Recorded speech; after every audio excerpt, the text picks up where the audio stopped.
बड़ी बड़ी मशीन दिल्ली से आती है, जमीन के नीचे कोयला है, खोज लेती है। जमीन के नीचे लोहा है, खोज लेती है।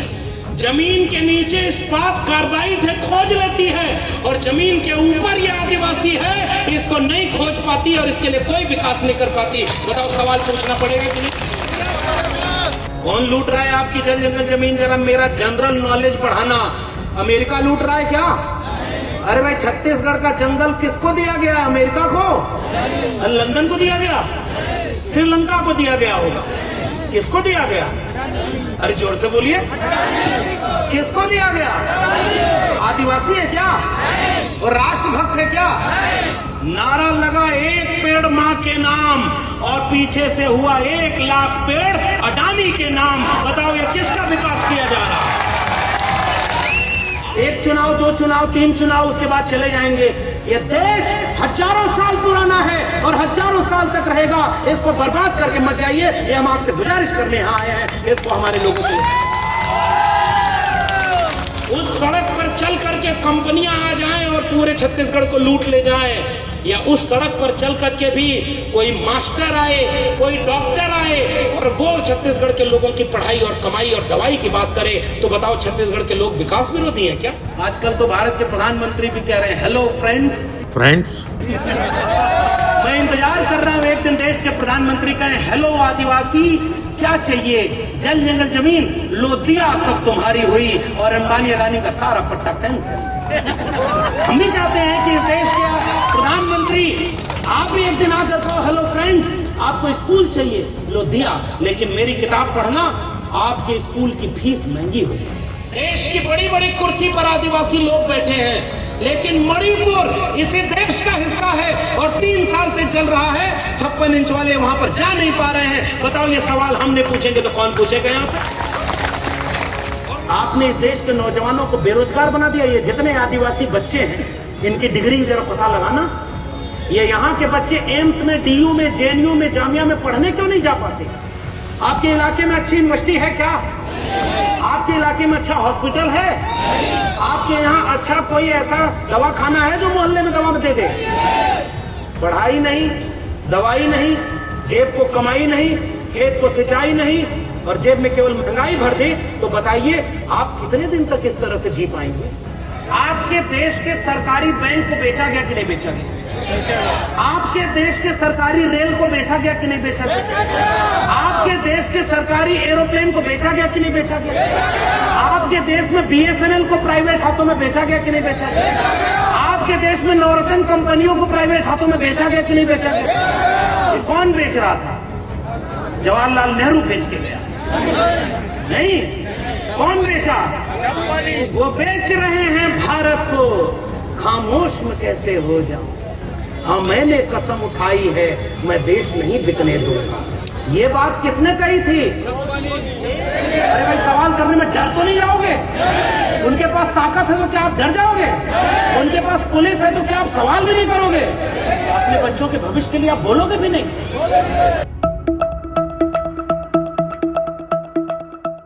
बुढ़ाल पेन्ना, बुढ़ाल पेन्ना, सेवा सेवा। आप सभी को कांकेर, छत्तीसगढ़ के और आसपास के इलाके से आए हुए सभी सम्मानित लोगों को, सर्व आदिवासी समाज को, मूल निवासी समाज को मेरा क्रांतिकारी जय भीम, जय मंडल, जय संविधान है। उल गुलाम जिंदाबाद और सेवा जोहार है। सबसे पहले विश्व आदिवासी दिवस यानी वर्ल्ड इंडिजिनियस डे का हमारी तरफ से आप सबको बहुत बधाई कि हम सब के लिए एक बहुत बड़ा दिन आज का है। और दुनिया भर में जो मूल निवासी है, जो इंडिजिनियस है, जिसने इस दुनिया को रहने लायक बनाया है, जो हाथ से श्रम करके, मेहनत करके इस दुनिया में अब तक संघर्ष करके जीने लायक माहौल बनाया है, उन सब का दिन है। इसलिए हम पूरी दुनिया के उस मेहनतकश लोगों को यहां से सेवा जोहार कहना चाहते हैं और उल गुलाम जिंदाबाद कहना चाहते हैं। और ये आज का दिन ये बताता है कि ये दुनिया बहुत विपरीत थी। मैं जब एक कार्यक्रम से आपके बीच में आ रहा था तो रास्ते में फोन आया कि बारिश आ गई है, आप लोग जल्दी आ जाइए। मैं रास्ते में यही सोच रहा था कि जिन मूल निवासी सर्व आदिवासी लोगों के पुरखे इससे भी ज्यादा विपरीत मौसम में, कुदरत से विपरीत मौसम में लड़ते हुए हमारे लिए इतना सुकून की दुनिया छोड़ गए, तो उनके लोग इस बारिश से घबराने वाले नहीं हैं और वो सारे यहाँ रहेंगे और जब तक अपना पूरा कार्यक्रम का मकसद पूरा नहीं। और यहाँ हजारों की संख्या में आप लोग यहाँ इकट्ठा होकर के ये बता रहे हैं कि चाहे मौसम की विपरीत मार हो, चाहे जालिम सरकारों की विपरीत नीतियां हो, उन सब से डरने और घबराने वाले ये मूल निवासी सर्व आदिवासी लोग नहीं हैं। इस बात के लिए भी हम आपको बधाई देना चाहते हैं। और बधाई इस बात के लिए भी कि अब तक हमने ये देखा कि जब आज ये विश्व आदिवासी दिवस मनाया जाता है तो लोगों को लगता है कि डीजे बजा करके नाचने गाने का उत्सव है, और ये है भी। जहां हम रायपुर से लेकर यहां तक आए और अब तक जितनी बार देश भर में घूमे हैं, पिछली बार 9 अगस्त को हम महाराष्ट्र और मध्य प्रदेश के बॉर्डर इलाके में दामोह में ऐसे ही बड़ी रैली में थे। उसके पहले हम यहां पर धमतरी और तुमली वहां गए, फिर नागपुर और गढ़चिरौली तक गए। इस पूरी बेल्ट में हमने देखा है आज भी धरती पर जहां हरियाली है, जल जंगल जमीन है, जहां सबसे ज्यादा खनिज है, वो सबको बचाए हुए सबसे ज्यादा आदिवासी है। और उन आदिवासियों के संघर्ष को हम सलाम करते हैं कि पूरे देश में आदिवासी उसको बचाए हुए। तो आप सबको इस बात के लिए मैं बधाई देता हूं और सर्व आदिवासी समाज जिला कांकेर के पूरी आयोजन समिति को बधाई देता हूं कि आज के कार्यक्रम को उन्होंने केवल नाच गाना और उत्सव का कार्यक्रम नहीं बनाया। आज के कार्यक्रम को उन्होंने वैचारिक गोष्ठी बनाया है, ताकि यहां पर जब आप इतने दूर दूर से आए हैं तो सोचने और समझने आए हैं कि आज हमारे लोगों के ऊपर कौन कौन से नए खतरे आ गए हैं, कौन से नए हमले बढ़ गए हैं, क्या हमसे छीना जा रहा है और जिसका वादा किया गया था क्या वो हमको मिल रहा है कि नहीं।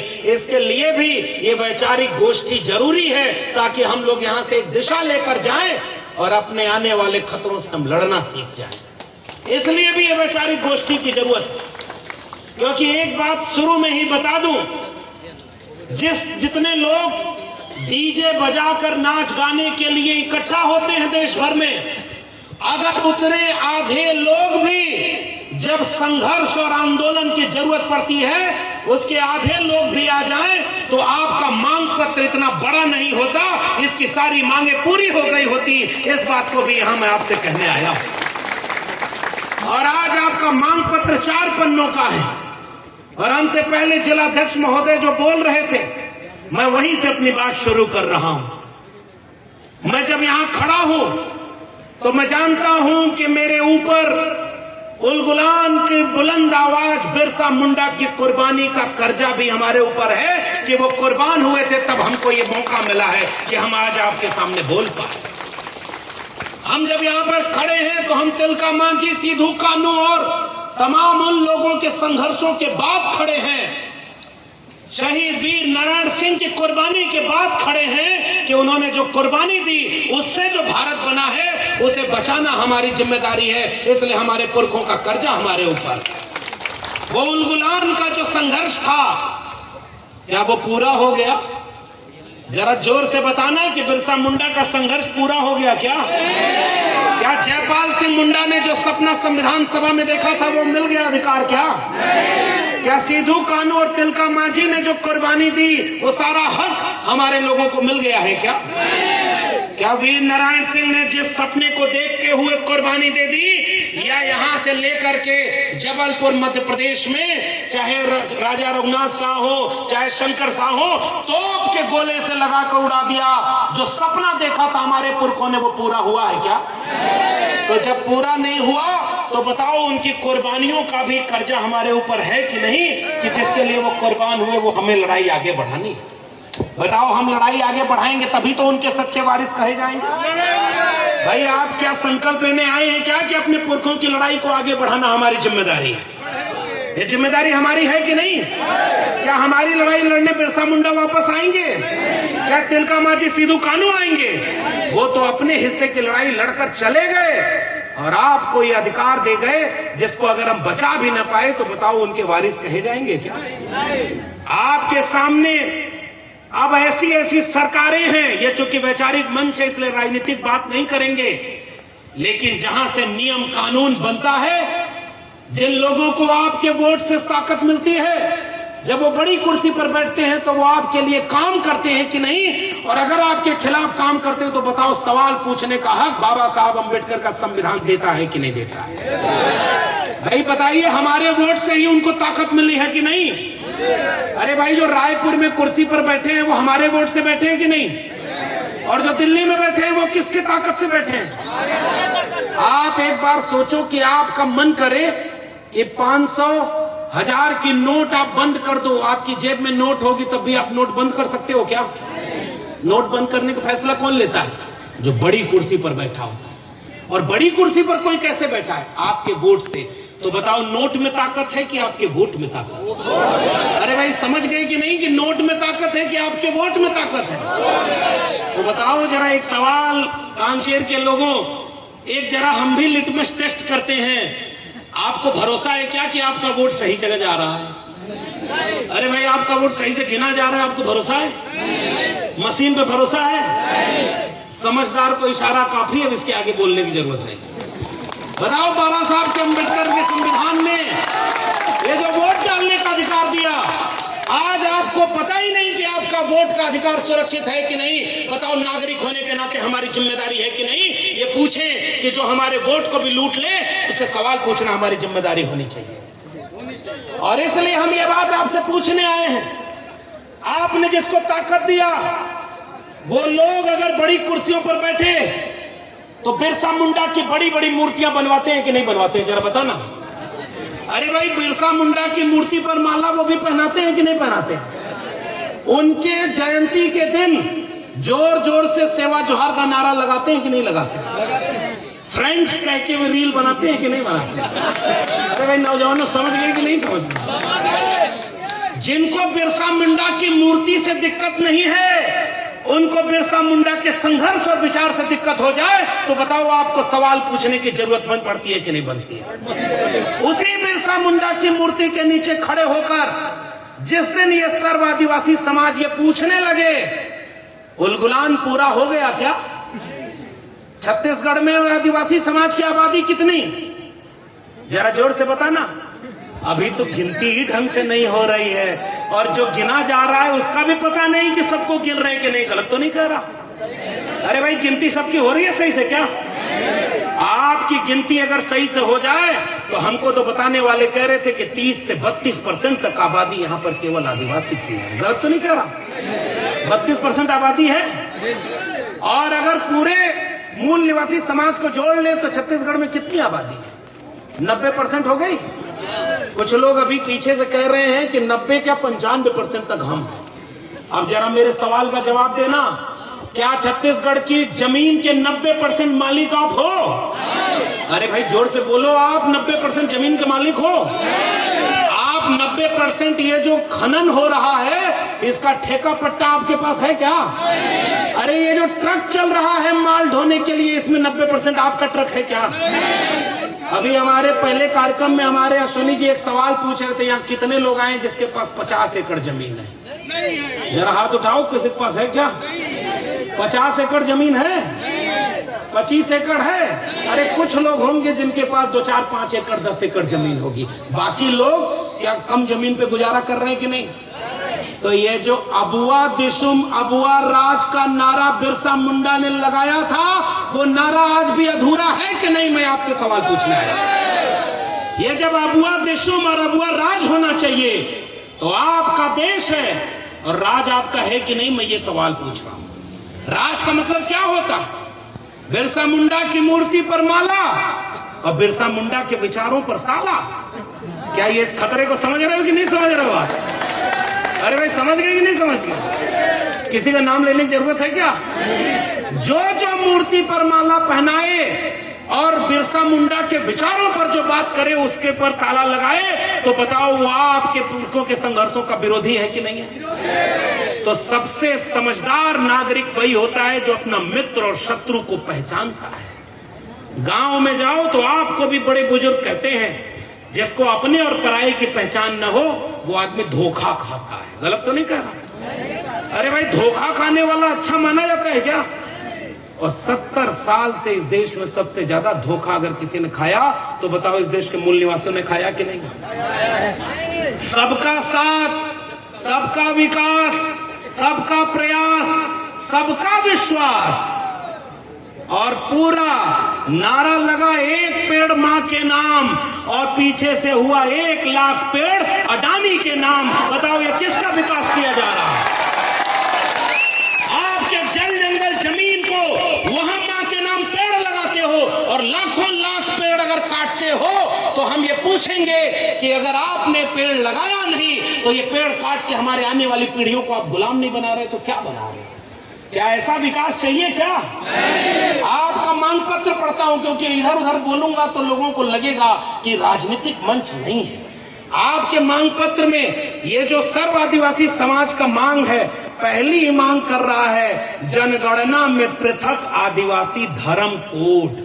पढ़ देना ये आयोजन समिति के लोग। आपकी पहली मांग है जनगणना में पृथक आदिवासी धर्म कोड। और आजकल कुछ लोग आपके गांव में आकर कहते हैं पूजा भले तुम हजारों साल से कर रहे थे लेकिन किसकी पूजा करोगे ये भी हम बताएंगे। बताओ मंजूर है क्या? नहीं। अरे भाई मंजूर हो जाएगा क्या? नहीं। इसलिए हमने नारा लगाया बुढ़ाल पेन्ना। तो बुढ़ाल पेन्ना किसका देवता है ये कोई बाहर से आके बताएगा क्या? नहीं। आज इस देश में धर्म के नाम पर भी 2 लोगों को लड़ाने वाले लोग आपकी पहचान को अगर बदलना चाहें तो नौजवानों बताओ सवाल करना हमारी जिम्मेदारी है कि नहीं? इसमें जितने देवी देवताओं का नाम लिखा है और नाम लिखने के बाद मैं दावे से कहता हूं दिल्ली से आया हूं, जितने देवी देवता का नाम लिखा है उनमें से एक का नाम दिल्ली में बैठे ताकतवर लोगों को नहीं पता है और फैसला आपके जीवन का वो कर रहे हैं। बताओ वो कैसे कर पाएंगे आपके जीवन का? वो आपके बारे में जानते कितने हैं? और इसलिए हम ये कहने आए हैं कि किसी बाबा साहब डॉक्टर भीमराव अंबेडकर के संविधान ने कहा कि राज्य का कोई धर्म नहीं होगा और सब नागरिक को उपासना के अवसर की स्वतंत्रता होगी। आप जिसको पूजना चाहते हैं आप पूजिए, जिसको नहीं पूजना है मत पूजिए, लेकिन सरकार इसके लिए चुनता है क्या? कुछ लोग कहते हैं कि देवी देवता पूछिए और बाद में कुछ लोग आके कहते हैं कि हम ही को पूजिए क्योंकि हम नॉन बायोलॉजिकल हैं। समझ गए कि नहीं? भाई हम अगर जनता हैं और हमने वोट दिया है तो सवाल भी हम पूछेंगे कि नहीं? और सवाल आप यहीं से पूछेंगे, नेहरू से तो नहीं पूछेंगे। अरे भाई आप लंदन वाली सरकार से तो नहीं पूछेंगे। सरकार तो आपने चुनी है तो सवाल तो आप पूछेंगे। मांग नंबर 2, सवाल नंबर 2, परिसीमन में आदिवासी प्रतिनिधित्व की सुरक्षा। पूरे देश में परिसीमन होने जा रहा है। परिसीमन का मतलब समझते हैं? कौन सी विधानसभा में कौन गांव होगा, कौन सी लोकसभा में कौन सा गांव होगा, कौन से जिला पंचायत किसकी होगी, विधानसभा कौन सी सुरक्षित होगी कौन सी नहीं होगी, कौन वहां पर लड़ेगा, इस सब का निर्णय दिल्ली में बैठकर लिया जाने वाला है। आप कल्पना करो जिन जगहों पर आपकी आबादी ज्यादा, परिसीमन में अगर वहां पर बदल दिया जाए और 4 भागों में बांट दिया जाए तो बताओ आपका हक चला गया कि नहीं चला गया?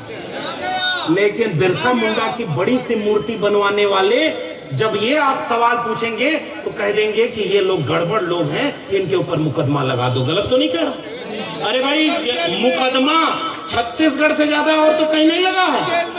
अरे भाई कितने लोग जेल में हैं आपके, और वो किसके लिए जेल में हैं, और उसका दोषी कौन है बताओ? ये सवाल यहां से पूछा जाना चाहिए कि नहीं जाना चाहिए? अभी 10 दिन पहले दिल्ली में एक सेमिनार हुआ और छत्तीसगढ़ से एक माता जी थी संघर्ष करने वाली, वो वहां गई और सम्मानित मंच पे सुने। एक आदिवासी लड़के को 11,000 दिन से जेल में बंद रखा गया है क्योंकि वो एक कार्यक्रम चलाकर अपने इलाके में आदिवासी लोगों को जागरूक करता था। बताइए ये किसका देन है?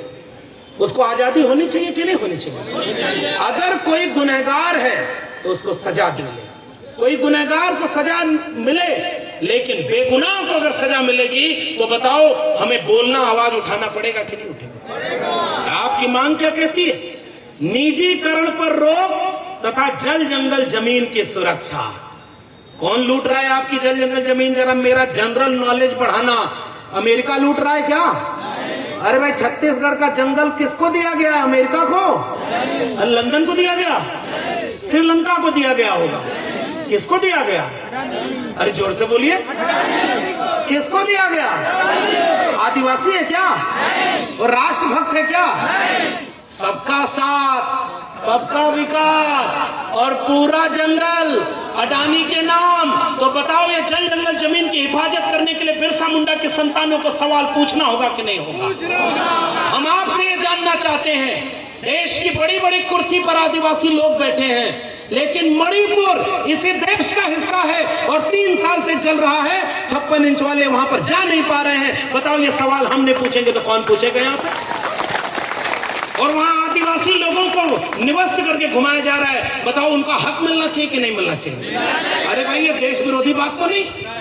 अरे भाई एंटी नेशनल बात तो नहीं? जल जंगल जमीन आदिवासी का हो, गलत तो नहीं है ये मांग? आपके सर्व आदिवासी समाज ने एक सवाल पूछा है कि इस जमीन पर हमारा हक होना चाहिए, तो गलत तो नहीं मांग रहे? ये क्या लिख रहे हैं इसमें? आप इस मांग में ये कह रहे हैं कि जिसको भी आपने जमीन दे दी, खदान दे दी, उनको क्या दिक्कत होती है? बड़ी बड़ी मशीन दिल्ली से आती है, जमीन के नीचे कोयला है, खोज लेती है, जमीन के नीचे लोहा है, खोज लेती है, जमीन के नीचे इस्पात कार्बाइड है, खोज लेती है, और जमीन के ऊपर ये आदिवासी है, इसको नहीं खोज पाती और इसके लिए कोई विकास नहीं कर पाती। बताओ सवाल पूछना पड़ेगा कि नहीं? जमीन के नीचे सब पता है और जमीन के ऊपर वाले मांग मान रहे हैं। हमारे जिलाध्यक्ष जी कह रहे हैं कि 6 महीने का अल्टीमेटम दे रहे हैं। क्यों देना पड़ रहा है भाई? अगर आप हमारे हो तो बताओ हमारे लोगों को अल्टीमेटम देना पड़ रहा है?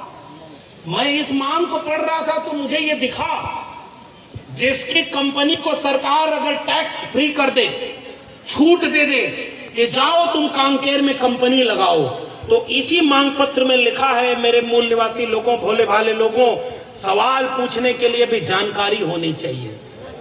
कंपनी के ऊपर यह नियम होता है कि आप उस इलाके के लोगों को रोजगार देंगे, बाहर से बुला के लोगों को नौकरी नहीं देंगे।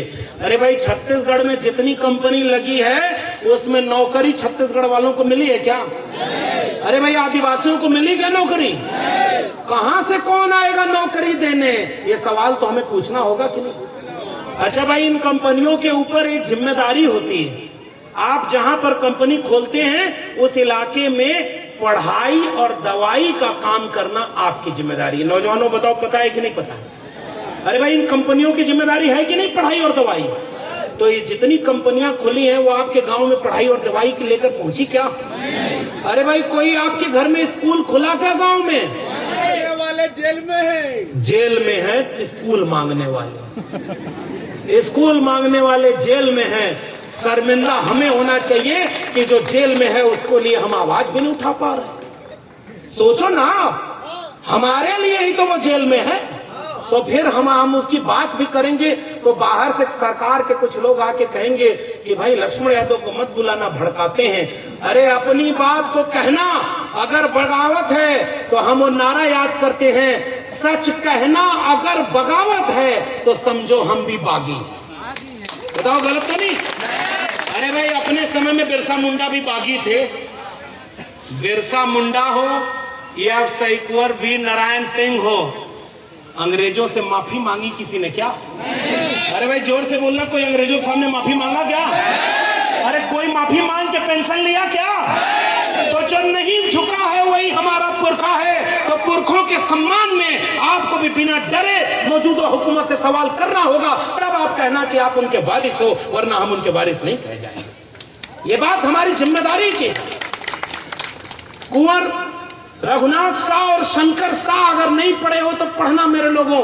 मैं किताब का नाम बता के जा रहा हूं। हमारे साथी हैं डॉक्टर जितेंद्र मीणा, उन्होंने किताब लिखी राष्ट्र निर्माण में आदिवासी। और जब अंग्रेजों से लड़ रहे थे और वो पूरा राज था उनका, अपने लोगों के लिए अंग्रेजों से लड़ गए। अंग्रेजों ने पकड़ करके तोप को सीने पर बांध करके गोला से उड़ा दिया, उनके शरीर का टुकड़ा भी इकट्ठा नहीं हो पाया था। बताओ रघुनाथ शाह और शंकर शाह की कुर्बानी हमारे से हिसाब मांगेंगी कि नहीं आने वाली पीढ़ियां? वो डरे तो नहीं। और वो किसके लिए कुर्बान हुए थे कि आप अपनी जल जंगल जमीन भी नहीं बचा पाएंगे। मैं पिछले दिनों बस्तर गया था भूम काल के दिन, और जब बस्तर गया तो मुझे क्या पता चला, वहीं के लोगों ने बताया। भाई मैं थोड़ा दाएं बाएं नहीं बोलूंगा क्योंकि मुझे लौट कर दिल्ली ही जाना है, वहां आजकल बुलडोजर भी बहुत खड़ा रहता है, इसलिए मैं बहुत डरता हूं। भाई मैं तो डरना आदमी, लेकिन मैं जब वहां गया तो लोगों ने बताया मौजूदा गृह मंत्री के बेटे के नाम बस्तर और जगदलपुर में जमीन है। आप लोग बताओ गलत है इस बात की सही है? भाई मुझे नहीं पता, वहां के लोगों ने बताया। आप बताओ गलत तो नहीं सोचना है? गृह मंत्री के बेटे के नाम वहां जमीन है, गलत तो नहीं कर रहा? इसका मतलब वो खेती करने बीच बीच में बक्सर आते होंगे, गलत तो नहीं कर रहा? भाई आपकी जमीन कैसे हो गए? आप हल चलाते हो क्या उसमें? जमीन जिस आदिवासी के उसके पास, यही मैंने हाथ उठवा के पूछा 50 एकड़ से ऊपर जमीन किसी का ही नहीं। तो ये मांग पत्र क्या कहता है? ये मांग पत्र कहता है कि अगर आपने कंपनी लगाई तो हमारे बेटा बेटी को शिक्षा कौन देगा? सड़क बनाने का कहते हो आप कि आदिवासी विरोध करते हैं कि उनको विकास नहीं चाहिए। हमने इस पर्चे को पढ़ा और आदिवासियों के गांव गांव जाके जो सीखा है वो इस मंच से बोल रहा हूं। आदिवासी कहता है सड़क हमें भी चाहिए, लेकिन तुम नहीं बताओगे सड़क कहां से बनेगी, हम बताएंगे कि सड़क कहां बनेगी और उस सड़क का उपयोग कहां होगा। बताओ ये गलत बात है क्या? उस सड़क पर चल करके कंपनियां आ जाएं और पूरे छत्तीसगढ़ को लूट ले जाएं, या उस सड़क पर चल करके भी कोई मास्टर आए, कोई डॉक्टर आए और वो छत्तीसगढ़ के लोगों की पढ़ाई और कमाई और दवाई की बात करे, तो बताओ छत्तीसगढ़ के लोग विकास विरोधी हैं क्या? क्या किसी आदिवासी ने विकास का विरोध किया क्या? कौन आदिवासी नहीं चाहता? मैं दिल्ली विश्वविद्यालय में 14 साल प्रोफेसर था, और मेरे कांकेर के लोगों, एक बात मैं कहूं बुरा मत मानना, हमारे यहाँ सीटें खाली रह जाती हैं जो शेड्यूल ट्राइब के लिए आरक्षित होती हैं, क्योंकि आपके गांव के बच्चे वहां बड़ी बड़ी यूनिवर्सिटी में पहुंच ही नहीं पाते और वहां सीटें खाली रह जाती हैं और कोई और वहां पर आपका हक मारे हुए। बताओ इसका दोषी कौन है? मैं विश्वविद्यालय में पढ़ाता था। आज भी देश भर के केंद्रीय विश्वविद्यालयों में 45 केंद्रीय विश्वविद्यालयों में एक आदिवासी वाइस चांसलर है, बाकी कहां है? ये सवाल तो यहां से पूछना होगा ना। सुप्रीम कोर्ट में आज तक एक भी आदिवासी जज बना है और आजादी का अमृत काल चल रहा है। तो बताओ बस्तर और कांकेर के लोगों, ये अमृत काल किसका है? ये सवाल आप नहीं पूछोगे तो कौन पूछेगा? यही पूछने हम आए हैं। सबका भारत अगर है तो सबको इस भारत में नजर आना चाहिए, यही तो हम बात कहने आए, और यही आपका मांग पत्र है। विश्वविद्यालय में 45 केंद्रीय विश्वविद्यालय है, एक वाइस चांसलर शेड्यूल ट्राइब का, एक वाइस चांसलर ओबीसी का और एक वाइस चांसलर शेड्यूल कास्ट का, बाकी 42 कौन है? समझदार को इशारा काफी। क्या ये सबका भारत है क्या? आज भी इस देश में वजन बढ़ाकर ओवरवेट होकर जिम जाने वाले कौन हैं और कुपोषण के शिकार बच्चे किनके हैं? ये दोनों का आंकड़ा इस देश को जानना होगा। ये कुपोषण का शिकार इस देश का मूल निवासी रह गया और ओवरवेट होकर के कोई बाहर चला जा रहा है, ये सवाल भी तो हम पूछना चाहेंगे आपसे। इसीलिए तो महिलाओं में माल न्यूट्रिशन और एनीमिया की बीमारी सबसे ज्यादा किन महिलाओं में है? वो आदिवासी महिलाएं, जिनको भरपेट खाना नहीं, जिनके खाने में प्रोटीन नहीं, विटामिन नहीं, और कोई दिल्ली में बैठकर काजू भुनी है प्लेट में, बिस्की गिलास में, उतरा है रामराज विधायक निवास में। बताओ ऐसा देश चाहिए क्या आपको? इस देश के गरीब के थाली में रोटी नहीं और कोई बैठ करके पिज्जा बर्गर उड़ा करके नीतियां बनाए कि हम आदिवासियों का विकास करना चाहते हैं। बताओ, सवाल पूछना हमारी जिम्मेदारी होगी कि नहीं? आपका मांग पत्र कह रहा है जितनी कंपनी लगेगी स्थानीय लोगों को उसमें आरक्षण देना चाहिए। बताओ, ये कितनी बड़ी मांग है कि इसको पूरा आज तक नहीं कर पाया। और छत्तीसगढ़ की सबसे बड़ी कुर्सी पर बैठे हुए शख्स भी तो आदिवासी ही हैं। अब मैं इससे ज्यादा और कुछ कहूंगा नहीं क्योंकि राजनीतिक मंच नहीं है। मुझे याद आ रहा है आज जब आदिवासी दिवस आया तो कौन कौन बधाई दिया और कौन नहीं दिया, ये नौजवान बताएंगे। बताना जरा। मुख्यमंत्री बधाई नहीं दिए। ये तो कह रहे हैं मुख्यमंत्री बधाई नहीं दिए। मैं नहीं जानता, नहीं दिए। अरे भाई, आपके मुख्यमंत्री ने बधाई नहीं दी। मेरी फ्लाइट रायपुर से और मैं जाके उनसे कहूंगा कि फिर आप किस बात के हो, जब अपने मन से बधाई नहीं दे पाते तो इन आदिवासियों का कोई कल्याण कैसे कर पाओगे? भाई ये तो एक सामान्य सी बात है। ये आप बता रहे हो, मुझे नहीं पता। प्रधानमंत्री ने दिया। अब मैं इसके आगे कुछ नहीं बोलूंगा। मैं अगली मांग पत्र पढ़ने जा रहा हूं क्योंकि ये राजनीतिक मंच नहीं है। आपका मांग पत्र कहता है कि जितनी कंपनी लगे उसमें स्थानीय लोगों को आरक्षण मिलना चाहिए। और मैं सर्व आदिवासी समाज के सारे आयोजकों को इस बात के लिए बधाई देता हूं। उन्होंने आरक्षण केवल एसटी के लिए नहीं मांगा, उन्होंने कहा 27% आरक्षण ओबीसी के लिए भी इसमें होना चाहिए। और इस बात के लिए मैं बधाई देता हूं कि यही तो हमारी एकजुटता है। मैं जब आता हूं छत्तीसगढ़ और आदिवासी परिवार के बीच में, आज तो ये सफेद वाला गमछा, लेकिन पिछली बार आया तो पीला गमछा बांध करके लोगों ने जब स्वागत किया तो मुझे याद आया आपके यहाँ भी पीला गमछा और हम किसान और ओबीसी परिवारों के यहाँ भी पीला गमछा। आपके यहाँ भी चावल को हल्दी में लपेट करके तिलक लगाते, हमारे यहाँ भी जब शादी विवाह होता है तो चावल को हल्दी में लपेट करके उससे पूजा करते हैं। आपके यहाँ भी प्रकृति को पूजा जाता है। ये जल जंगल जहां पहाड़ को पूजते हैं, हम ओबीसी लोग भी इस देश में प्रकृति को पूजते हैं। ये मांग पत्र कह रहा है कि जो हमारी और आपकी एकता है वो एकता हमारी जरूरी है। ये मांग इसलिए पूरी होगी। मैं अगली मांग को पढ़ता हूं जो इस मांग पत्र में है। वो कह रहे हैं अनुसूचित जनजाति घटक टीएसपी कानून और भूमाफिया नियंत्रण कानून लागू होना चाहिए। अब इसके आगे तो आपको जानकारी लेनी है। देखिए, ऐसे वैचारिक कार्यक्रम इसलिए होते हैं, वैचारिक कार्यक्रम इसलिए होते हैं कि आप अपना अधिकार जानिए। ये हमारे बीच में एक सज्जन है कांगे जी, अश्वनी कांगे जी। अश्वनी कांगे जी ने एक बहुत अच्छी किताब लिखी और ये किताब किस बारे में है? कांकेर के लोगों, जब इस उत्सव से घर लौटना तो पलट कर पूछना। देखो, हम मौजूदा सरकार की आलोचना में बहुत कुछ कह सकते हैं, आपको भी अच्छा लगेगा, लेकिन दिक्कत क्या है पता है? उनको जो करना है वो कर रहे हैं, हमको जो करना है वो हम नहीं कर पा रहे। यही तो लड़ाई है। आपसे कोई छीन रहा है तो वो तो कामयाब है, आप बचा नहीं पा रहे हो तो सोचो। वन अधिकार कानून बना आदिवासियों की सुरक्षा के लिए, पेशा एक्ट बना आपने वन के अधिकार के संरक्षण के लिए, हमारे लोगों को पता ही नहीं, ग्राम सभा को अधिकार ही नहीं। तो इस किताब को अगर मिले तो सब लोग खरीदिएगा और किसी के बर्थडे में जाइए, शादी में जाइए, कभी किसी के यहाँ मिलने जाइए तो बाकी कुछ मत लेके जाइए। अपनी किताब, कोई भी किताब हो, उसको लेकर गिफ्ट करिए। किताबें गांव-गांव जाएंगी तो विचारों की क्रांति करेंगी और विचारों की क्रांति कभी भी मुरझाती नहीं है, वो आने वाली पीढ़ियों को चेतना और दिशा देती। मैं अगर जानना चाहूं कि कितने लोग बिरसा मुंडा का इतिहास जानते हैं तो आपको सवाल पूछना होगा अपने आप से कि जब अपने पुरखों को आप नहीं जानते तो लड़ाई कैसे लड़ोगे? इसलिए आप उस किताब को जरूर पढ़ना। जयपाल सिंह मुंडा ने संविधान सभा में खड़े होकर एक वाक्य बोला था और पूछना नौजवानों, इसकी रील बना के गांव-गांव ले जाना। जयपाल सिंह मुंडा संविधान सभा में जब खड़े हुए तो वहां लोकतंत्र पर बहस हो रही थी कि हम भारत जो नया बनाएंगे वो डेमोक्रेटिक भारत होगा, लोकतंत्र हम ले आएंगे। तो जयपाल सिंह मुंडा खड़े होकर बोलते हैं कि हम इस देश के मूल निवासी हैं, हम सैंडो घाटी सभ्यता के वारिस हैं, हमसे लोकतंत्र सीखना होगा आपको, हमको आप लोकतंत्र नहीं सिखा सकते। इस देश के आदिवासी हम हैं, इसलिए लोकतंत्र हमने सबको सिखाया। जयपाल सिंह मुंडा को हम याद नहीं कर पाएंगे तो ये विश्व आदिवासी दिवस अधूरा रह जाएगा। जयपाल सिंह मुंडा खड़े होकर के संविधान सभा में ललकार रहे थे, तब अनुसूची 5 और अनुसूची 6 बनी। अनुसूची 5 और अनुसूची 6 से जो अधिकार आपको मिले, ग्राम सभा को जो अधिकार मिले, वन संरक्षण अधिनियम से जो अधिकार आपको मिले, पेशा कानून से जो अधिकार आपको मिले, आपने उस अधिकारों को बचाया नहीं, तो बताओ दोष किसका है?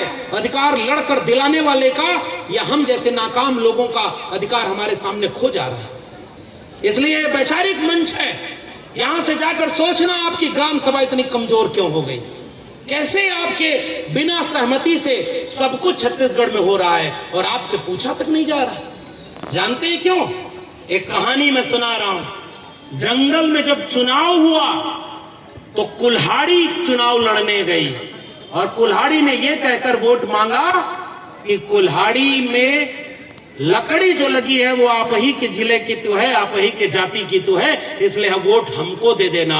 और जब जब जंगलों ने कुल्हाड़ी को वोट दिया है, जंगल कटा है और उस जंगल को कटने से कोई रोक नहीं पाया। समझदार को इशारा काफी। आपके बीच से कुछ लोगों को उठा करके बड़ी कुर्सी पर बिठा के आपके खिलाफ काम करवा दिया जाए तो बताओ आपको अपनी जाति पसंद है या अपनी विचारधारा की लड़ाई पसंद है? विचारधारा का संघर्ष पसंद है। और अगर विचारधारा का संघर्ष है तो ये मांग पत्र को छोटा होना चाहिए कि नहीं होना चाहिए? जिनके हाथ में पुलिस है, जिनके हाथ में मिलिट्री है, जिनके हाथ में डीएम एसडीएम है, जिनके हाथ में ताकत है, वो ताकतवर है। वो यहीं अगर 4 पुलिस खड़ी हो जाए, हमारी हिम्मत नहीं है कि हम उससे लड़ पाएंगे, क्योंकि वो ताकत में है। वो पुलिस की 4 गाड़ी आपके गांव में घूम जाए, डर जाता है, क्योंकि गरीब आदमी इतना कमजोर कर दिया गया कि उसको लगता है कि हम क्या कर लेंगे इनको। लेकिन हम भी कह रहे हैं कि आपको कुछ करना नहीं है। बाबा साहब डॉक्टर भीमराव अंबेडकर का संविधान जितना ताकत उन ताकतवर कुर्सियों को देता है, उससे ज्यादा ताकत आपको देता है, बशर्ते आप अपनी ताकत को पहचानते हैं या नहीं और उनकी साजिश में आपस में बट गए तो फिर कोई ताकत नहीं। आपने वो कहानी सुनी होगी, एक बाप था, वो अपने बेटे उनके सारे लड़ते थे, तो जब जाने लगा तो कहा ये सारे लड़के आपस में चले जाएंगे, ये एकजुट नहीं रहेंगे तो सब कुछ लुट जाएगा। एक एक लकड़ी सबको पकड़ाई। अरे भाई जंगल के लोगों, मेरे आदिवासी परिवार के लोगों, इस कहानी से सोचना, एक एक लकड़ी हर बेटे को पकड़ाई तो लकड़ी तोड़ दिया सबने। पढ़ाई कि नहीं ये कहानी? और जब उस लकड़ी का गट्ठर बना दिया और कहा कि तोड़ो, तो लकड़ी टूटी क्या? एकता में ही शक्ति होती है। और ये एकता अगर हम नहीं बना पाए तो ऐसे ही मांग पत्र हमारा बढ़ता जाएगा और संघर्ष हमारा घटता जाएगा। इसलिए एक होने की जरूरत हम सबको है। इस बात का पैगाम यहां से लेके जाने की जरूरत। और वो लोग आपके गांव में झगड़ा लगवा रहे हैं, मुझसे ज्यादा आप जानते हो, इसलिए गलत कहूं तो मुझको रोक देना। एक आदिवासी को दूसरे से लड़ाने का काम कौन कर रहा है? एक जाति को दूसरे जाति से लड़ाने का काम कौन कर रहा है? एक धर्म को दूसरे धर्म से लड़ाने का काम कौन कर रहा है? वही जिसको पता है कि ये सब आपस में लड़ेंगे तो हमारी कुर्सी बची रहेगी। समझदार को इशारा काफी। इसलिए जीतना अगर जिसको है उसको ये झगड़े में नहीं पड़ना होगा, एक होना है। इसलिए छोटा छोटा झगड़ा आपस में खत्म करो। और जो लोग ज्यादा आबादी में हैं, जिसकी संख्या ज्यादा है, उसको थोड़ा दिल बड़ा करना होगा। जरा मेरा पैगाम ले जाना आखिरी तक। जीतने का ये हुनर भी आजमाना चाहिए, जीतने का ये हुनर भी आजमाना चाहिए। जंग अगर भाई से हो तो हार जाना चाहिए। ये बात मैं आपके अपने लोगों के लिए कह रहा हूं। अगर आपको लगे कि अपने भाई से कोई गलती हो गई तो माफ कर दो, आपस में मत लड़ो। आपस में एक जाति दूसरे जाति से मत लड़े, क्योंकि जो ऊपर बैठा है वो यही चाहता है कि सब आपस में लड़ेंगे तो हमसे कोई नहीं लड़ पाएगा। असली खेल यही है। और लड़ना कैसे है? हथियार लेके लड़ने की जरूरत ही नहीं है। बाबा साहब डॉक्टर अंबेडकर ने संविधान दिया है। संविधान से ज्यादा ताकत किसी में है क्या? अरे भाई संविधान से ज्यादा ताकतवर कुछ है क्या? और लोकतंत्र में संख्या सबसे ज्यादा होती है, आपके सर गिने जाते हैं। जमहूरियत एक तर्ज हुकूमत है कि जिसमें बंदों को गिना करते हैं, तौला नहीं करते।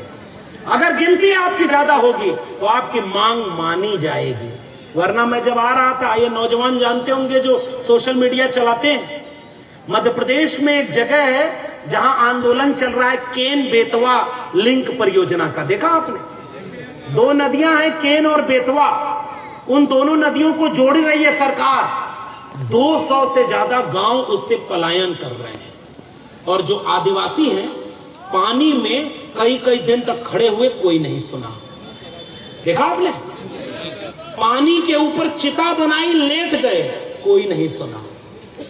फिर एक दिन उन आदिवासियों ने एक फंदा बनाया, लटक गए प्रतीकात्मक रूप से, कोई नहीं सुना। क्यों नहीं सुन रहे पता है? क्योंकि 200 गांव जिसके जा रहे हैं, वो 200 गांव के लोग भी वहां इकट्ठे नहीं हो पा रहे। जलते घर को देखने वालों, फूस का छप्पर आपका है, आग के पीछे तेज हवा है, आगे मुकद्दर आपका है। उनके कत्ल पे मैं भी चुप था, मेरा नंबर अब आया, और मेरे कत्ल पे आप भी चुप हो, अगला नंबर।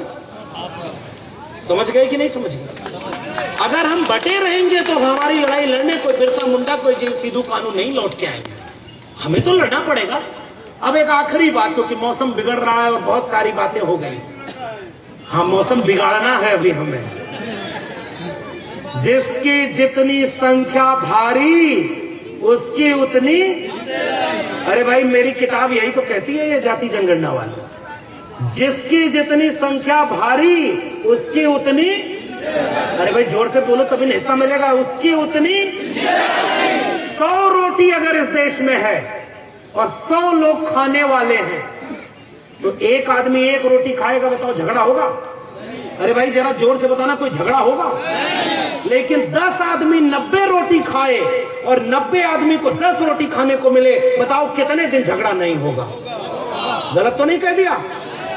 आपके देश के 100 अरबपतियों की सूची बनी है, गूगल करना अभी। 100 अरबपति, एक भी उसमें आदिवासी है? आपके देश के 100 न्यायाधीश अब तक बने, एक भी आदिवासी बना? आपके देश के सबसे बड़े ठेके पट्टे वाले जो उद्योगपति हैं, उसमें एक भी आदिवासी है? डॉक्टर, इंजीनियर, वकील आदिवासी है? क्योंकि शिक्षा बेच दी गई। न पढ़ूंगा और न पढ़ने, कोई और नारा तो नहीं याद आया? खाने होने से मत जोड़िएगा इसको। न पढ़ूंगा और न, मैं तो दिल्ली विश्वविद्यालय में 14 साल प्रोफेसर था और मेरी हर डिग्री ओरिजिनल है, एक भी फर्जी नहीं है। कुछ लोग समझ गए? जिसकी डिग्री ओरिजिनल होती है वो पढ़ाई की कीमत जानता है। आपने इस देश के नौजवानों को बेरोजगार बना दिया। ये जितने आदिवासी बच्चे हैं, इनकी डिग्री जरा पता लगाना। ये यहाँ के बच्चे एम्स में, डीयू में, जेएनयू में, जामिया में पढ़ने क्यों नहीं जा पाते? आपके इलाके में अच्छी यूनिवर्सिटी है क्या? आपके इलाके में अच्छा हॉस्पिटल है? आपके यहाँ अच्छा कोई ऐसा दवाखाना है जो मोहल्ले में दवा दे दे? पढ़ाई नहीं, दवाई नहीं, जेब को कमाई नहीं, खेत को सिंचाई नहीं, और जेब में केवल महंगाई भर दे, तो बताइए आप कितने दिन तक इस तरह से जी पाएंगे? फिर तो गुलाम बनना ही एक रास्ता है। हिटलर एक दुनिया का तानाशाह था। उसने कहा कि प्रजा को इतना शोषण करो कि वो जिंदा रहने को ही अपना सबसे बड़ा अधिकार समझ जाए। या समझदार लोगों याद रखना, कल को तुम्हारा जिंदा रहना ही होगा कि हम तुम्हें मार नहीं रहे, यही क्या कम कर रहे हैं, चुपचाप जाओ, जो कह रहे हैं करो। अरे ये अधिकार कानून क्या कहता है? अरे भाई स्थानीय जिला रोस्टर बनना चाहिए। मैं आ रहा था तो मुझे मेरे गाड़ी में बैठे आदिवासी लोग कह रहे हैं, सर यहाँ लोहे की बहुत बड़ी खदान है। हमने कहा किसकी है? हमने कहा सरकार की होगी। अरे भाई ये खदान किसकी है? तो उसने कहा कुछ दिन तो सरकार की थी, फिर सरकार ने कहा घाटा हो रहा है इसलिए किसी और को बेच दिया। अगर कोई बिजनेस घाटे में जाए तो मुनाफा कमाने वाला उस कंपनी को खरीदेगा? जरा सोचना मेरे आदिवासी परिवार के लोगों, जिस कंपनी को सरकार बनाई हो और वो कंपनी घाटे में जा रही हो, तो कोई अंबानी अडानी उसे खरीदेगा क्यों? इसका मतलब झूठ बोला जा रहा है, और सरकार की संपत्ति को वही बेच रहा है जिसने कहा था सौगंध मुझे इस मिट्टी की, मैं देश नहीं बिकने दूंगा। गलत तो नहीं कह रहा हूं? अरे भाई गलत तो नहीं कहा? बैंक बिका कि नहीं? मैं गलत हूं तो सुधार लूंगा, वैसे भी मेरी नौकरी चली गई और क्या छीनोगे मुझसे? और मेरे पास पैसा रुपया है भी नहीं कि ईडी और सीबीआई भेज के डरा लोगे। पार्टी तो वो बदले जिसके जेब में पैसा है। हमारे पास तो कुछ है ही नहीं। अब मेरे सवाल का जवाब देना, गलत तो नहीं कर रहा। आपके देश के सरकारी बैंक को बेचा गया कि नहीं बेचा गया? आपके देश के सरकारी रेल को बेचा गया कि नहीं बेचा गया? आपके देश के सरकारी एरोप्लेन को बेचा गया कि नहीं बेचा गया? आपके देश में बीएसएनएल को प्राइवेट हाथों में बेचा गया कि नहीं बेचा गया? आपके देश में नवरत्न कंपनियों को प्राइवेट हाथों में बेचा गया कि नहीं बेचा गया? ये कौन बेच रहा था? जवाहरलाल नेहरू बेच के गया नहीं। कौन बेचा? वो बेच रहे हैं भारत को। खामोश में कैसे हो जाऊं? हाँ, मैंने कसम उठाई है, मैं देश नहीं बिकने दूंगा। ये बात किसने कही थी? एक नॉन बायोलॉजिकल महामानव ने कही थी। हम आपसे गुजारिश करते हैं कि आपकी कुर्सी तो देखिए कुछ दिन की है, एक चुनाव, दो चुनाव, तीन चुनाव, उसके बाद चले जाएंगे। ये देश हजारों साल पुराना है और हजारों साल तक रहेगा। इसको बर्बाद करके मत जाइए। ये हम आपसे गुजारिश करने यहाँ आए हैं, इसको हमारे लोगों के लिए। आपका जो जितने लोग सरकारी पैसा लेकर विदेश भाग गए, एक भी आदिवासी था क्या उसमें? गलत सवाल तो नहीं पूछ रहा। जितना पैसा भारत का लेकर विदेश भागे, एक भी आदिवासी था? तो फिर दोषी हम कैसे हो गए? उसमें एक भी ओबीसी है क्या? एक भी शेड्यूल कास्ट का है क्या? तो फिर ये लूट कौन रहा है? तो नारा लगाया जा रहा है कि विश्व गुरु बनाएंगे। कांकेर में गुरु हमारे विद्यालय में पहुंचाया है कि नहीं पहुंचाया? जरा मैं आपसे जानना चाहता हूं। अरे भाई, सरकारी स्कूल आपके बचा कि नहीं बचा? आपके स्कूल में मास्टर है? आपके अस्पताल में डॉक्टर है? तो मिला क्या? लेकिन मैं आपसे निवेदन करने आया हूं, अगर हमें यह पता ना हो कि हमसे छीना क्या जा रहा है, तो हम ये भी नहीं जान पाएंगे कि हमें बचाना क्या है। इसलिए कुछ लोग आएंगे और कहेंगे धर्म बचाना है। आपसे मैं कहूंगा, अपने पुरखों का कर्म बचाना है और अपने वैचारिक संघर्ष को बचाना है। धर्म की लड़ाई हमारी लड़ाई नहीं है, जात की लड़ाई हमारी लड़ाई नहीं है। इसलिए मोहब्बत और प्यार से रहना मेरे लोगों। आपके गांव में अगर कोई झगड़ा लगाए तो हर समाज के एक एक आदमी अपनी एक कमेटी बना लो और अपने गांव में एक खटिया, एक चारपाई पर बैठ करके अपना सारा झगड़ा वहां निपटा लेना, ताकि कोई दूसरा नफरत का आदमी वहां नफरत की खेती न कर पाए। गलत तो नहीं कह रहा? अरे भाई, कोई लड़ाने आएगा, लड़ोगे तो नहीं? आपस में बटोगे तो नहीं? इसलिए बाबा साहब डॉक्टर अंबेडकर का संविधान आपको बचाना है। मैंने किताब लिखी है, प्रोफेसर की डायरी, अगर मौका मिले तो पढ़िएगा। हमने इस किताब में यही लिखा, जब नारा लगा पढ़ेगा इंडिया तो आगे बढ़ेगा इंडिया, लगा था कि नहीं? अब नारा हो गया अनपढ़ रहेगा भारत तो अंधभक्त बनेगा भारत। भाई, अंधभक्ति तो किसी की नहीं है। मैं यहां खड़ा हूं तो किसी नेता, किसी पार्टी या किसी जाति की वजह से नहीं। मैं यहां खड़ा हूं तो बाबा साहब डॉक्टर भीमराव अंबेडकर के संविधान की वजह से खड़ा हूं, और वही संविधान हमको हक और अधिकार देता है। हमारे हाथ में कलम और किताब संविधान ने दिया, हमारे हाथ में हथियार संविधान ने दिया, और आज संविधान ही छीना जा रहा है। अरे भाई, जहां वोट डालते हो वोट बचा है, जहां नोट डालते हो नोट बची है। तो जो समाज अपना वोट और नोट सही जगह नहीं दे पाए, वो गुलाम बनने से उसको कोई रोक नहीं सकता। गलत तो नहीं कह रहा? इसलिए मैं जाते आते आपसे कहना चाह रहा हूं, इसकी मांग क्या है? मांग नंबर 2, आस्था केंद्रों, देवगुड़ियों और सांस्कृतिक स्थलों का संरक्षण होना चाहिए। सुनना ध्यान से, देवगुड़ी, सरना स्थल, पेंठाना, गोटुल, धूमकुरिया एवं अन्य पारंपरिक व ऐतिहासिक आस्था केंद्रों को वन अधिकार कानून के तहत सामुदायिक वन अधिकार के माध्यम से और भू राजस्व संहिता के तहत निस्तार पत्रक में जोड़कर कानूनी संरक्षण दिया जाए। देवी देवताओं को भी संरक्षण चाहिए। कौन हमला कर रहा है? भूटान, श्रीलंका? मैं पिछले दिनों आया छत्तीसगढ़, तो एक जगह मुझे एक आदमी ने वीडियो दिखाई कि वहां एक बाबा घूम रहा है, एक लोटा जल सभी समस्याओं का हल। आपके यहाँ भी आया क्या? आपकी तरफ नहीं आया? ऐसे बाबाओं से अपनी जल जंगल जमीन बचाना, कहना लोटा भी मेरे पास है, जल भी मेरे पास है, लेकिन मेरे किसी समस्या का हल तेरे पास नहीं है, इसलिए अपनी दुकान लेकर दूर रहो। बाबा साहब के संविधान में सबका है। ये फर्जी बाबाओं से बच के रहना। ये बहुत ताकतवर लोग हैं, आपको भटकाने आएंगे, आपको बरगलाने आएंगे, आप इससे बच के रहना और इस मांग पत्र को देखना। हजारों साल से जो अपनी संस्कृति है उसको बचाना आपकी जिम्मेदारी है। इसलिए मैं आपसे आते आते ये बात कह के जा रहा हूं और ये बात आपको इस उत्सव में देखनी है। जिस दिन आंदोलन हो, अगर आप इतनी तादाद में खड़े नहीं होगे तो कोई आंदोलन नहीं जीत पाओगे। आपको जब जश्न मनाना था तब तो इतनी तादाद में आए। हर आदमी चाहता है कि भगत सिंह और अंबेडकर पैदा हो, लेकिन हमारे घर नहीं, 4 घर छोड़कर पैदा हो। समझ गए? सब आदमी चाहता है कि भारत जब आजादी की लड़ाई लड़ रहा था ना, तब भी भारत में सारे लोग सड़क पर नहीं उतरे थे, लेकिन जब भारत आजाद हो गया तो फायदा सबको मिला कि नहीं? जब उल गुलाम का नारा बिरसा मुंडा ने लगाया था तो क्या सारे आदिवासी पीछे खड़े हो गए थे? मारे गए तब भी कोई धोखा देने वाले आदिवासी ही थे। गलत तो नहीं कह रहा। धोखा परिवार के आदमी देते हैं कि नहीं देते? लेकिन लड़ने वाले जब थोड़े से रहे तो फायदा उनकी लड़ाई का सबको मिलता है कि नहीं मिलता? लेकिन हर आदमी चाहता है बिरसा मुंडा हमारे घर ना हो, 4 घर छोड़ के हो। तो कैसे भाई लड़ाई लड़ी जाएगी? सब लोग सोचते हैं कि लक्ष्मण यादव और बोलो, हम तुम्हारे साथ हैं, और जब मैं पीछे जाऊंगा 4 मुकदमा होगा तो कोई नहीं पूछेगा। भाई ये तो मैं जानता हूं, मैं इसलिए मैं बड़ा संवैधानिक दायरे में बात कर रहा हूं। ये मुकदमा करने वाले चारों तरफ खड़े होंगे, लेकिन मैं जब नाम किसी का ले ही नहीं रहा हूं कि फर्जी डिग्री किसकी है, तो मुकदमा किस बात पे करोगे? हमने नाम लिया क्या? हमने किसी का नाम लिया?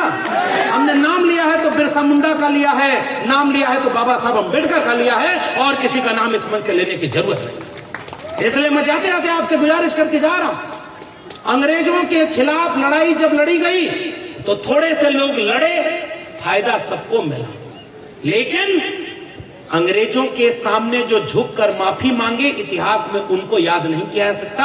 जो शहीद हो गए आज भी वो जिंदा हैं, और जब तक ये भारत रहेगा तब तक उन शहीदों को हम याद करते रहेंगे। इतिहास में गद्दारों को जगह नहीं मिलती, पता है कि नहीं? किसी भी दौर का गद्दार कोई हो तो उसको इतिहास में याद नहीं किया जाता। संत कबीर को जानते हैं ना? कबीरदास अपने समय के विद्रोही थे। मन न रंगाए रंगाए जो कि कपड़ा क्या लिखा हुआ। इसलिए आपको अपने हिस्से की लड़ाई लड़नी पड़ेगी। आपकी लड़ाई लड़ने बिरसा मुंडा नहीं लौट के आएंगे, आपकी लड़ाई लड़ने जयपाल मुंडा और वीर नारायण सिंह नहीं लौट कर आएंगे। आपको अपने हिस्से की लड़ाई खुद लड़नी है। और एक बात और याद रखना मेरे परिवार के लोगों, अगर लड़ सकते हो तो सामने खड़े होकर लड़ाई करो। अगर नहीं लड़ सकते हो तो जो लड़ रहा है उसके पीछे हिम्मत बन करके खड़े हो जाओ। अगर उसके साथ भी नहीं खड़े हो पा रहे हो तो जो लड़ रहा है उसकी आर्थिक मदद कर दो। अगर वो भी नहीं कर पाओ तो जो लड़ रहा हो उसके लिए 4 लोगों को समाज में जाकर तैयार करना कि वो बहादुर आदमी लड़ रहा है, उसका साथ दो। अगर ये भी ना कर पाओ तो जो लड़ रहा है उसके लिए चौराहे पर जब बैठना तो उसकी तारीफ करना कि हाँ, इस दौर में एक बहादुर है जो अपना बिना डर के लड़ रहा है, उस लड़ाई का हमें साथ देना चाहिए। कुछ भी ना कर पाना तो जो ईमानदारी से आपकी लड़ाई लड़ रहा है, जीवन में कभी उसका विरोध मत करना और उसके विरोधियों को साथ मत देना। इससे बड़ा समर्थन आपका दूसरा नहीं। एक बात याद रखना, मैं जाते जाते अब वक्त नहीं ले रहा हूं। एक बार वैज्ञानिकों ने प्रयोग किया, मेढक गर्म पानी में नहीं रहता, मेढक ठंडे पानी में रहता है। अरे खेती किसानी के लोगों को समझ जाना ही सारा। लेकिन जब उसके साथ प्रयोग किया गया, मेढक को पहले ठंडे पानी में डाला गया तो रह गया, गर्म पानी में डाला तुरंत कूद गया। तो जिसको गर्म पानी में डाल के मेढक को मारना तो उसने क्या किया पता है? पहले ठंडे पानी में डाला, फिर उसके बाद पानी को थोड़ा गर्म किया तब डाला। मेढक को लगा कि ज्यादा गर्म नहीं है, इतने गर्म में कोई बात नहीं है, निकल जाएगा। अगली बार थोड़ा पानी और गर्म किया, फिर मेढक को डाला तो मेढक कहा थोड़ा गर्म तो और है, लेकिन अभी उतना गर्म नहीं है, ज्यादा गर्म होगा तो कूद जाऊंगा। फिर गर्म करके पानी में और डाला गया, तब भी मेढक को लगा कि अभी ज्यादा कूदने लायक नहीं गर्म है। और जब आखिरी बार ज्यादा गर्म पानी डाला गया तो मेढक कूदना चाहा, तब तक मेढक में ताकत ही नहीं बची थी कि वो पानी से कूद पाए, और उसी पानी में डूब करके मर गया। इससे आसान भाषा में समझदारों को और नहीं समझाया जा सकता। सरकार पहले थोड़ा सा कुछ छीनेगी और फिर कहेगी ये तो दे रहे हैं, मूर्ति तो बनवा दिया तुम्हारे यहाँ, नक्सल खत्म, बजाओ ताली। और खत्म। तो बताओ कि नक्सल का हम भी नहीं समर्थन करते, लेकिन उसी जगह पर इतना थाना पुलिस लगाने वालों, कितनी यूनिवर्सिटी और स्कूल खोला है, हमारे बच्चों को रोजगार दिया है, ये सवाल पूछा है। जो जमीन अमीर है उस जमीन का मालिक गरीब क्यों है, यह भी संसद में खड़े होकर तुमको जवाब देना चाहिए। जिस जमीन में अरबों की संपत्ति है उस जमीन का मालिक गरीब है, इसका भी तो जवाब वहां सीना ठोक कर देना पड़ेगा। और ये एक सरकार का मामला नहीं है, ये भी याद रखना। सत्ता सत्ता होती है और सत्ता का चरित्र बड़ा खराब होता है। अपने बीच के आदमी को भी जिस दिन ताकत दे दोगे, अगले दिन तुम्हारे आंदोलन में आने से बचेगा। अरे भाई तुम संघर्ष करो, हम तुम्हारे साथ हैं, क्योंकि हमारी कुर्सी न चली जाए। इसलिए लड़ना आपको, जनता को लड़ना पड़ेगा। और बाबा साहब डॉक्टर भीमराव अंबेडकर के संविधान को हाथ में लेकर, संविधान को हाथ में रखना। बंदूक से कोई लड़ाई नहीं जीती जा सकती, क्योंकि सत्ता के पास गोलियां ज्यादा हैं लेकिन सीने कम हैं। सत्ता के पास कलेजा नहीं होता, जनता के पास कलेजा है। बाबा साहब का, अंबेडकर का संविधान, उसको हाथ में रखना और संवैधानिक दायरे में रहकर अपनी मांग को मानना, और उसी मांग को लेकर के जब जाना, तब आपके मांग पत्र भी छोटे होंगे और तब आपको न्याय और अधिकार भी मिलेगा। इसलिए एक हमारी बड़ी प्रिय कवित्री है, उसकी कविता सुनाकर अपनी बात खत्म करने जा रहा हूं। जसिंटा करकेट्टा, ये नौजवान अगर नहीं है तो उनको इंस्टाग्राम पर सुनना। आजकल तो भारत के प्रधानमंत्री भी कह रहे हैं हेलो फ्रेंड्स। मैं इंतजार कर रहा हूं एक दिन देश के प्रधानमंत्री कहें हेलो आदिवासी, क्या चाहिए, जल जंगल जमीन लो दिया सब तुम्हारी हुई, और अंबानी अडानी का सारा पट्टा कैंसिल। हम भी चाहते हैं कि इस देश के प्रधानमंत्री एक दिन मोबाइल लेकर के आए और कहें हेलो फ्रेंड्स ओबीसी, तुमको अगर जाति जनगणना में 54% आबादी को 54% हक चाहिए, लो दिया, तब से हम भी कहेंगे कि आप ओरिजिनल ओबीसी।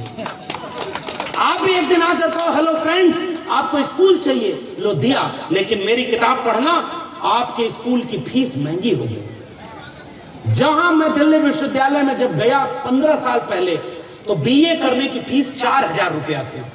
आज उसी कोर्स की फीस 40,000 रुपया हो गई। बताओ कितने गरीब आदमी अपने बच्चे को बीए करने वहां भेज पाएगा। अगर अमीर हैं आप तो किडनी भी ट्रांसप्लांट कर लोगे बाहर विदेश में जाके, और गरीब हो तो सर्दी जुकाम से भी मर जाओगे, कोई पूछने वाला आपको नहीं। ये सबका भारत कैसे बना है भाई? हम गरीबों को ये सोचना होगा, हमारी थाली में रोटी कम क्यों हो रही, हमारी दाल पतली क्यों हो रही, हमारी सब्जी में न्यूट्रिशन क्यों नहीं हो रहा, हमारे बच्चों के हाथ में कलम किताब की बजाय मजदूरी क्यों जा रही है, हमारा भारत गरीब क्यों बन रहा है। इस बात को समझिए। और एक बात याद रखना, हम भारत के सच्चे सिपाही हैं। जिस दिन 100 आदमी को 100 काम दे दोगे, सोचो भारत कितना खुशहाल हो जाएगा। हमारे लोगों से कलम मत छीनो, हमारे लोगों के हर हाथ में कलम रहेगी, तो बताओ भारत विश्व गुरु बन जाएगा कि नहीं बनेगा? जरा बताना यहाँ पे। अगर भारत को विश्व गुरु बनाना है तो हर बच्चे के हाथ में कलम और किताब पहुंचाना है। बताओ ये नारा आप घर घर लगाना है कि नहीं लगाना है? इसलिए मेरे आदिवासी परिवार के लोगों, भूखे रहना, प्यासे रहना, एक कपड़ा कम पहनना, लेकिन अपने बेटा बेटी को शिक्षा जरूर दिलाना, क्योंकि कलम से बड़ा ताकतवर कोई चीज नहीं है। आपका बेटा बेटी डीएम एसपी बनेगा, आपका बेटा बेटी जज बने, वकील बने, आपका बेटा बेटी भी डीयू का वाइस चांसलर बने, आपका बेटा बेटी भी बड़ा उद्योगपति बने, आपका बेटा बेटी भी सुप्रीम कोर्ट की सबसे बड़ी कुर्सी पर बैठे। आपको इसकी चिंता क्यों नहीं होती? जानते हैं क्यों नहीं होती? क्योंकि जहां जमीन है वही आपसे छीनी जा रही है। आप बड़ी लड़ाई कैसे लड़ पाओगे? हमारे गांव में जब बच्चा लड्डू मांगता है तो उसके पजामे का नाड़ा ढीला कर देते हैं, अब कहता है पजामा दूसरा दे दो। आप सोचना कैसे आपको बरगला दिया गया, आपकी असली लड़ाई आपसे दूर हो गई। आप कहां बिरसा मुंडा और जयपाल सिंह मुंडा की बात करते हैं? मैं भी अगर देश का प्रधानमंत्री होता तो आज वही वाला कपड़ा पहन के आता, कहता उल गुलाम जिंदाबाद, मैं बचपन से बिरसा मुंडा जैसा बनना चाहता था। इससे क्या मिल जाएगा साहब? बिरसा मुंडा जैसा कोई नहीं बन सकता। आप कुर्सी पर बैठे हो, आप इन मांग पत्रों को पूरा कर दो। देखो हम कहेंगे कि हाँ आप अच्छे मानव हो, अगर आप नहीं पूरा कर पाते तो हमें बाबा साहब का संविधान कहता है हम सवाल आपसे जरूर पूछेंगे। हम सवाल पूछेंगे आपसे कि मेरे भारत में फैसले कौन लेता है मेरे गांव का, मेरे गांव में सड़क कहां बनेगी, मेरे गांव के बच्चों को रोजगार कहां मिलेगा, मेरे गांव को बच्चे को दवाई कहाँ मिलेगी, मेरे बीबी को अच्छा खाना कैसे मिलेगा, ये सवाल मैं भी ना पूछूं तो कौन पूछने आएगा। इसलिए मैं जाते आते आपसे बात कह रहा हूं कि आप किताबें भेंट करना, जागरूकता फैलाओ, और जो लोग गांव में आपके नफरत फैलाने आए उनको रोकना, हाथ जोड़ के रोकना, उनको मोहब्बत फैलाना और उनको प्रेम से बताना, आप कितना भी लड़ाने आओ हम लड़ेंगे नहीं, हम लड़ेंगे नहीं आपस में। बताओ लड़ेंगे क्या? आपस में हमको कोई लड़ाएगा तो लड़ेंगे क्या? अरे भाई कोई धोखा देने आएगा तो धोखा खाएंगे क्या? इसलिए बड़ा सजग रहिएगा मेरे लोगों। गांव में आप इतने मासूम और इतने अच्छे लोग हैं, शहर में बैठे लोगों पर जो निर्णय लेते हैं उनमें आपका दर्द नहीं है। बहुत दुख के साथ कह रहा हूं, आपका दर्द वहां नहीं है, वहां दर्द कुछ और है। वहां सारा खेल पैसे का हो गया साहब, करोड़ों करोड़ रुपए चुनाव में खर्च हो रहे हैं। बताओ जो पैसे वाला है वो जीतेगा, गलत तो नहीं कह रहा, और गरीब आदमी है कहां? और आपने पूरे भारत को इतना कंगाली में ढकेल दिया। अफसोस होता है, मैं ये लड़ाई इसलिए लड़ रहा हूं अपने सब कुछ कुर्बान करके, जान दांव पर लगाकर। आने वाली पीढ़ी जब मुझसे पूछे कि जब ये सब बर्बादी हो रही थी तो तुम क्या कर रहे थे, मैं कम से कम सीना तान कर कह सकूं कि मैं अपनी नौकरी की परवाह नहीं कर रहा था, मैं अपना घर बचाने के लिए अपनी रीढ़ नहीं गिरवी रख रहा था। मैं सिद्धू कानू, बिरसा मुंडा और वीर नारायण सिंह और जयपाल सिंह मुंडा की लड़ाई को आगे बढ़ाने के लिए बाबा साहब अंबेडकर का संविधान हाथ में लेकर के मैं अपने लोगों को समझाना चाह रहा था कि ऐसे आपके भविष्य को गुलाम बनाया जा रहा है, आप गुलामी मत कबूल करना। मैं आने वाली पीढ़ियों से आंख में आंख मिलाकर कहूंगा कि अपना सब कुछ कुर्बान करके मैं अपने लोगों को जगा रहा था। आप क्या कहेंगे साहब? मेरे भी घर वाले जानते हैं और डरते हैं कि इतना बोलता है, इसके ऊपर कभी मुकदमा हो जाएगा, कुछ हो जाएगा। मैं कहता हूं कि हाँ, डर मुझे भी लगता है। मैं रात में कहीं जाता नहीं, मैं सब कुछ जानता हूं, लेकिन फिर भी मुझे लगता है जरा आप मुझे इस बात का फैसला करो, इतनी देर में मैंने किसी जाति के खिलाफ कुछ बोला क्या? किसी एक व्यक्ति के खिलाफ कुछ बोला क्या? सरकार के खिलाफ बोला है ना। तो सरकार के खिलाफ नागरिक नहीं बोलेगा तो कौन बोलेगा? एक भी सवाल गलत पूछा क्या? एक भी बात गलत बोली क्या? फिर डर क्यों? क्योंकि सही बात से ही सबको डर लगता है। सच से हर दौर में लोग डरते हैं, और जो सच बोलता है निडर होकर के, उसी से लोग डरते हैं। लेकिन अगर हम अकेले रहेंगे तो मारे जाएंगे। आप सब अपने गांव का सच बोलना शुरू कर दो, आप सब अपने गांव की बस्ती का सच बोलना शुरू कर दो, और साजिशों से बच के रहना। मैं जाते जाते यही निवेदन करके जा रहा हूं, और ये केवल गुजारिश कि हम बचपन में कविता सुनते थे ना, हम लाए हैं तूफान से किश्ती निकाल कर, इस देश को रखना मेरे बच्चों संभाल कर। पढ़ी है कि नहीं आपने कविता? हम लाए हैं तूफान से किश्ती निकाल कर, इस देश को मेरे बच्चों रखना संभाल कर। और आने वाली पीढ़ी 25 साल बाद, 50 साल बाद पूछेगी कि तुम जब थे तो संविधान था, तुम जब थे तो पेशा एक्ट था, तुम जब थे तो वन अधिकार संरक्षण अधिनियम 2006 था, तुम जब थे तो जल जंगल जमीन भी तुम्हारी थी, और तुम हमें कौन सा भारत सौंप कर गए कि हमारे पास कुछ बचा ही नहीं। इस सवाल का क्या जवाब देंगे साहब? ये कहेंगे कि हम डीजे बजाकर नाच रहे थे, या ये कहेंगे कि हम जिस पार्टी की सत्ता थी उसमें टिकट मांगने के लिए चले गए, या ये कहेंगे आप इस पूरे छत्तीसगढ़, यहाँ पुलिस और सेना के लोग भी लगे हैं। आपसे मैं एक सवाल करता हूं, इसमें सिपाही जितने होंगे वो आपके होंगे, और अधिकारी जितने बड़े बड़े होंगे उनमें आपके लोग कम होंगे। निर्णय कौन लेता है? ताकत किसके पास ज्यादा है? जिसमें आपके लोग नहीं। गलत तो नहीं कह रहा। जो कंपनी आपके यहाँ लगती है उसमें मजदूर आपके लोग होते हैं, और मालिक कोई और होता है। जब मालिक को आपकी पीड़ा नहीं, आप टीवी देखते हो, टेलीविजन देखते हो, उसमें कितने दिन आपने आदिवासियों के ऊपर प्राइम टाइम डिबेट देखी है? दिल्ली वालों की देखी क्या आपने? आपका आदमी वहां नहीं है, इसलिए आपके किसी इशू पर वहां डिबेट नहीं है। वहां पर क्या हो रहा है? वहां एक आदमी कह रहा था इस्लामाबाद पर कब्जा कर लिया हमने, सुना था आपने? एक आदमी कह रहा गोबर खाने से बीमारी ठीक हो जाती है। आप ये सब कर रहे हो, और इस देश में इतने देश के हसदेव के जंगल काटे जा रहे हैं, वहां आदिवासी लड़ रहे हैं, वहां कौन उनके ऊपर प्राइम टाइम डिबेट कर रहा है? और आप कह रहे हो कि सरकार है सबको देगी। कब देगी भाई? और कोई भीख है क्या? आज तक क्यों नहीं दिया?